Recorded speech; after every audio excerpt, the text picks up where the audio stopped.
Question number 16, ये भी 7.4 का ही चल रहा है एक्सरसाइज का। ठीक है, तो ये दे रखा है हमें, ये स्टैंडर्ड फॉर्मूले पे हैं सारे फॉर्मूले। 4x+1 √2x² plus x minus 3 dx। ठीक है, तो इसको देखिए ये किस फॉर्म में दे रखा है, तो सॉल्यूशन में लिखिए this given integral in the form of article 7.4 का 10 टाइप का जो है। एक बार मेरी जो इंट्रोडक्शन वीडियो है स्टैंडर्ड फॉर्मूले की वो ज़रूर देख लेना। ठीक है, तो वो फॉर्म क्या थी, ये थी px+q अपॉन √ax² प्लस के bx प्लस के c dx। तो इस फॉर्म में हमारे क्वेश्चन दे रखा है, तो यहाँ हमें क्या चीज़ करनी होती है, स्टैंडर्ड फॉर्म बनानी होती है, तो उसके लिए कुछ प्रोसीजर होता है। ठीक है, तो लिखिए कि we can right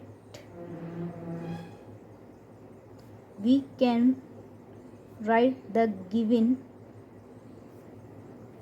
integral in the form of 4x+1 a d/dx 2x² plus x minus 3 और b। फॉर फाइंडिंग, ये क्यों करते हैं, for finding the real values of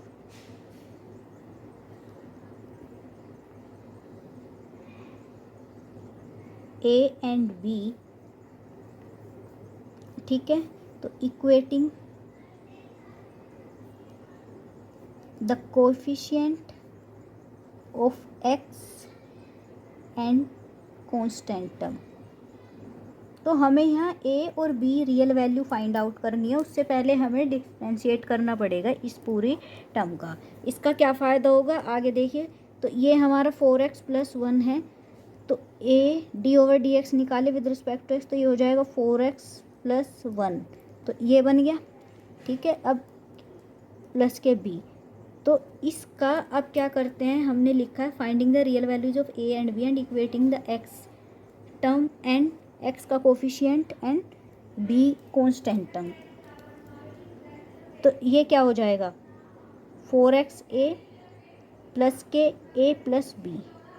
तो ये हमारी x का कोफिशिएंट यहाँ से इक्वेट करेंगे तो क्या है इधर 4, तो 4 इक्वल ये हो जाएगा 4a, तो a की वैल्यू 1। 4b के लिए क्या हो जाएगा a प्लस b इक्वल दे रखा है 1। ठीक है, इक्वेट करिए constant term, put the values of a, तो कितनी हो जाएगी b की वैल्यू आ गई 0।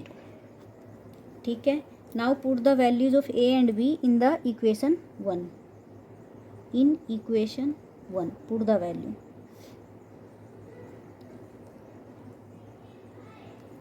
रखिए, तो ये क्या बनेगा, यहाँ रखिए वैल्यू, तो a की आई है 1। ठीक है, तो ये क्या बन जाएगा 4x+1 अंडर रूट में क्या चल रहा है 2x² प्लस के x माइनस 3 dx, अलग अलग बाय पार्शियल टाइप हो जाएगा, और ये b की वैल्यू आई है 0। ठीक है, और 1 upon under root x 2x² plus x minus 3, ये हमने अपना इस फॉर्म में लिख दिया है गिवन इंटीग्रल a और b की वैल्यू निकालने के बाद। अब क्या करेंगे, अब यहाँ देखिए कि ये हमारे पास क्या बन गया I1 और प्लस के ये 0 हो गया। ठीक है, ये इक्वेशन हो गई 2। तो यहाँ से 4 finding the values of 4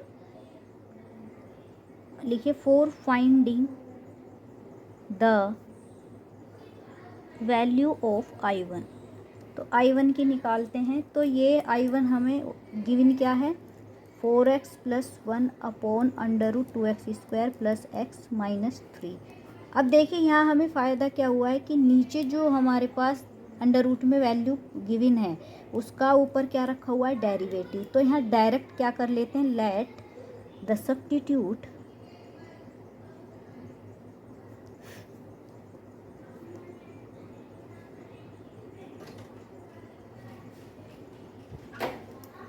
value equal t, ठीक है।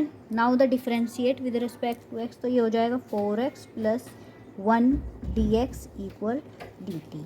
तो now we put the values of 4x plus 1 dx equal dt and 2x square plus x minus 3 equal t, ठीक है, in equation 2 putting the value. तो ये हमारा integral बन गया इन द फॉर्म ऑफ, इसके पूरे के प्लेस पे d t upon under root t, ठीक है। You know that the integration of 1/√t 2√t, ठीक है। तो अब रखिए, तो ये होगा 2√t, वैल्यू रखिए, t की वैल्यू कितनी है 2x square plus x minus 3, तो ये हमारे पास कितना आ गया 2x square plus x minus 3 plus c, और b की वैल्यू यहाँ 0 थी तो ये सारा ही वैल्यू 0 हो गई। This is the answer.